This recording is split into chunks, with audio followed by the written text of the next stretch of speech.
నువ్వు మౌనంగా పనిచేసుకుంటూ వెళ్ళు. విజయం నీ గురించి గర్జించి చెప్తుంది. మరణం వచ్చేదాకా సమాధానం దొరకని ఒకే ఒక ప్రశ్న, ఎవరిని నమ్మాలి అని.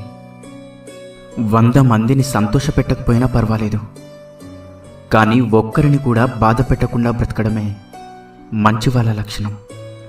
ఓడిపోవడం అంటే కోల్పోవడం కాదు, నీకు తెలియని దానిని వెతుక్కోవడం.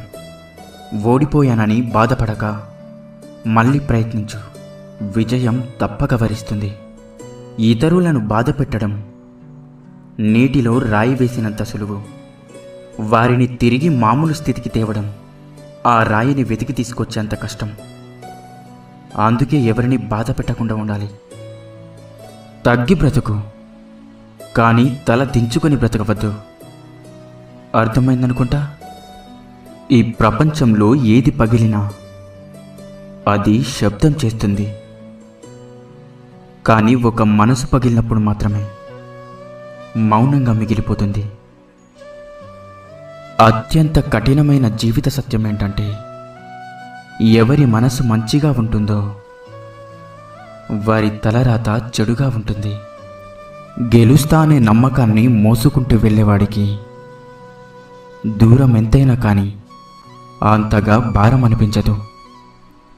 పరిగెత్తుదామనుకున్న ప్రతిసారి ఏదో ఒకటి నిన్ను వెనక్కి లాగుతుందంటే అది మరో రూపంలో ఉన్న నీ బలహీనత అయి ఉంటుంది.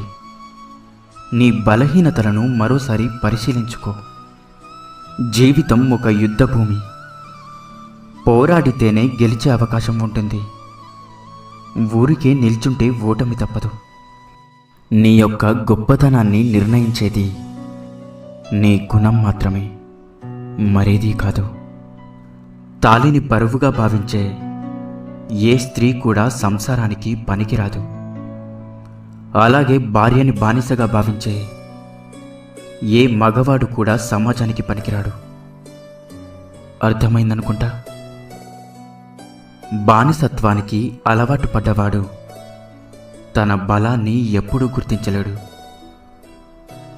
ఒక ఈక ఊడిందని ఎగిరే పక్షి ఆగిపోతుందా? అలాగే ఎవరో నీతి లేని వారు ఒక మాట అన్నారని నీ పయనం ఆగకూడదు. తుమ్మ చెట్టు ఎంత ఎదిగినా కూడా మనం తులసి చెట్టునే పూజిస్తాం. అలాగే చెడ్డవాడు ఎంత గొప్పవాడైనా కూడా గొప్ప మనసున్న వారినే గౌరవిస్తాం. మనం చేసిన మంచిని మరుక్షణమే మర్చిపోవాలి. మనకు మంచి చేసిన మనిషిని మరణించే క్షణం వరకు గుర్తుంచుకోవాలి. ఈ ప్రపంచంలో చెడ్డవాడిని కనిపెట్టడం చాలా కష్టమైపోయింది. ఎందుకంటే చెడ్డవాడు మంచివాడి కంటే మంచిగా నటిస్తున్నాడు కాదంటారా? గతం గురించి ఆలోచించి భవిష్యత్తును పాడు చేసుకోవడం మూర్ఖుల లక్షణం. ఓపిక పట్టేవాడు ఎప్పుడూ ఓడిపోడు. ఒక్కసారి ఓపిక పట్టి చూడు, నీ జీవితం నీకు చాలా నేర్పిస్తుంది. పూర్వపు రోజుల్లో మనుషులు రాళ్లతో నిప్పు పుట్టించేవారట. ఇప్పటి రోజుల్లో మనుషులు మాటలతో ఏకంగా తగలబెట్టేస్తున్నారు. తీయటి నీరు నింపుకున్న బావి మౌనంగా ఉంటుంది. ఉప్పు నీటితో ఉన్న సముద్రం మాత్రం ఎప్పుడూ గర్జిస్తూ ఉంటుంది.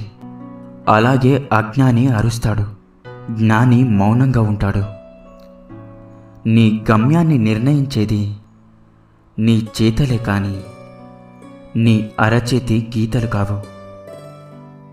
అసలు తప్పే చెయ్యని మనిషి ఈ లోకంలోనే ఉండడు. తన తప్పును సమర్థించుకునేవాడు మూర్ఖుడు. ఇతరుల తప్పును వేలెత్తి చూపేవాడు అత్యంత మూర్ఖుడు. చేసిన తప్పును సరిదిద్దుకునేవాడు మాత్రమే ఉత్తముడనబడతాడు. గొర్రె కసాయివాడిని నమ్ముతుందో లేదో తెలియదు, కానీ మనిషి మాత్రం మాయమాటలు చెప్పేవాడిని మాత్రమే నమ్ముతాడు. అంటించే శక్తి అగ్గిపుల్లకు ఉన్నా వెలిగించేందుకు మాత్రం ఒక చెయ్యి కావాలి. ప్రతి రాయిలో కూడా భగవంతుడుంటాడు, కానీ దానికి రూపం ఇవ్వడానికి ఒక శిల్పి అవసరం తప్పనిసరి. అలాగే మనిషి తనను తాను నిరూపించుకోవడానికి ఒక అవకాశం కావాలి. ప్రతి సమస్యకు ఒక పరిష్కారం, ప్రతి నీడకు ఒక వెలుగు, అలాగే ప్రతి బాధకు ఒక ఓదార్పు. ఇవన్నీ ఉన్నట్టే భగవంతుడి దగ్గర ఎప్పుడూ ఇలాంటిది ఒకటి ఉండే ఉంటుంది. విశ్వాసం కోల్పోకండి. ఒక ఆలోచన మనల్ని నిద్రపోనివ్వట్లేదు అంటే అది మనం సాధించాల్సిందైనా అయి ఉండాలి, లేదా బాధించేదైనా అయి ఉండాలి. పొగిడి నిన్ను పాడు చేసేవారి కంటే నీ మంచి కోరి నిన్ను దండించేవారే మేలు. నిన్ను గౌరవించేవారిని గౌరవించు, అలాగే నిన్ను అవమానించేవారిని కూడా గౌరవించు. నీ గౌరవం మరింత రెట్టింపవుతుంది. జాగ్రత్త, మాట్లాడే మాట జాగ్రత్త, దాచుకోలేని ప్రేమ జాగ్రత్త, అనవసరమైన కోపం జాగ్రత్త, మళ్ళీ రాని క్షణం జాగ్రత్త. కష్టం ఎలా బ్రతకాలో నేర్పిస్తుంది, నష్టం ఎవరిని నమ్మాలో నేర్పిస్తుంది. 10 మంది మన గురించి మంచిగా అనుకుంటే ఆ సంతోషం ఎంతకాలం ఉంటుందో తెలియదు, కానీ ఒక్క వ్యక్తి మన గురించి చెడుగా అనుకుంటే ఆ బాధ జీవితకాలం వెంటాడుతూ ఉంటుంది. కావలసిన దాన్ని పొందడం కోసం కొన్ని వదులుకున్నా పర్వాలేదు, కానీ కాలంతో పయనించే నీ జీవితాన్ని మాత్రం ఎప్పటికీ కోల్పోకు. నువ్వు పడుతున్న బాధలు ఎవరికి అక్కర్లేదు. నీ కనుల వెనుక ఉన్న కన్నీళ్ళు ఎవరికి పట్టవు. నీ మనసుకు అయిన గాయాలు అసలే అవసరం లేదు. కానీ నీ వల్ల ఒక్క తప్పు జరిగితే మాత్రం 100 నోర్లు మాట్లాడతాయి. అదే జీవితం. ఎవరు ఏం చెప్పినా విను, కానీ నీ అంతరాత్మ ఏం చెబుతుందో అది మాత్రమే చెయ్యి. ఎందుకంటే మనస్సాక్షిని మించిన మంచి గురువంటూ ఎవరూ లేరు. నీ జీవితంలో నిన్ను ప్రేమించే మొదటి వ్యక్తిగా నువ్వే ఉండు. చిన్న చిన్న మాటల్లో ఆనందం వెతకడం అలవాటు చేసుకోవాలి. ఎందుకంటే పెద్ద పెద్ద మాటలు జీవితంలో చాలా అరుదుగా చోటు చేసుకుంటాయి. నువ్వు ప్రయాణించే జీవన మార్గం మరొకరు అనుసరించేదిగా ఉండాలి. మాటలైనా నీళ్ళైనా పారబోయడం చాలా తేలిక, కానీ తిరిగి తీసుకురావడం అసాధ్యం. అందుకే మాటల విషయంలో ఆచితూచి మాట్లాడండి. మనం సంతోషంగా ఉంటే మనం ప్రేమించిన వాళ్ళు గుర్తుకొస్తారు.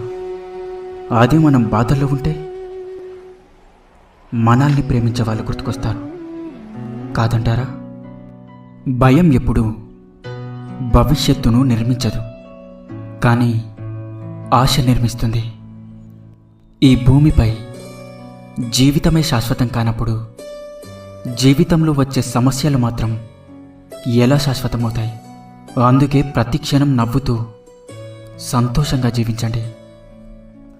ప్రతి క్షణం మంచి కోసం బ్రతికితే ప్రపంచమంతా మీకు స్నేహితులే. ప్రతి క్షణం చెడు కోసమే బ్రతికితే ప్రపంచంలో ప్రతి మూల మీకు శత్రువులే. అర్థమైందనుకుంటా. సమయం నీది కానప్పుడు మౌనమే ఉత్తమం. మౌనంతో ఎన్నో గెలవచ్చు, అలాగే ఎన్నో సాధించవచ్చు. మీదైన సమయం కోసం వేచి ఉండండి. డబ్బును చూసి దగ్గరకు చేరే బంధువులు, అందాన్ని చూసి కలిగే ప్రేమ, అవసరం కోసం కలుపుకునే స్నేహం ఎన్నటికీ శాశ్వతం కాదు. మీతో ఎవరూ మాట్లాడకపోతే అది వాళ్ళ తప్పు. మీరే ఎవరితో మాట్లాడకపోతే అది మీ తప్పు. నీ మనసును నువ్వు అదుపు చేసుకోకపోతే అదే నీకు ప్రధాన శత్రువుగా మారుతుంది. ఎదగాలి అంటే ఓర్పుగా ఉండడం నేర్చుకోవాలి. గెలవాలి అంటే ఓటమిని ఒప్పుకోవడం నేర్చుకోవాలి. సర్దుబాటు లేకుంటే జీవితంలో ఏదీ సంపూర్ణం కాదు. మీ జీవితంలోకి ఎవరు ఎప్పుడు వచ్చారన్నది ముఖ్యం కాదు. ఎలాంటి పరిస్థితుల్లోనైనా మీతో ఎవరుంటారు అనేది ముఖ్యం. కొంతమంది మాటలను గమనిస్తూనే ఉండు. నీకంటూ గర్జించే రోజు ఒకటి వస్తుంది. అప్పుడు ఎవరిని వదలకు. జాగ్రత్తగా ఉండండి. అలాగే ధైర్యంగా ఉండండి. ఇన్ని మంచి సూక్తులలో మీకు ఏ సూక్తి నచ్చిందో కింద కామెంట్ చేయండి. అలాగే ఈ వీడియో మీకు నచ్చినట్లయితే వీడియోని లైక్ చేసి ఇలాంటి మరిన్ని వీడియోస్ కోసం మన ఛానల్ని సబ్స్క్రైబ్ చేసుకోండి. ధన్యవాదాలు.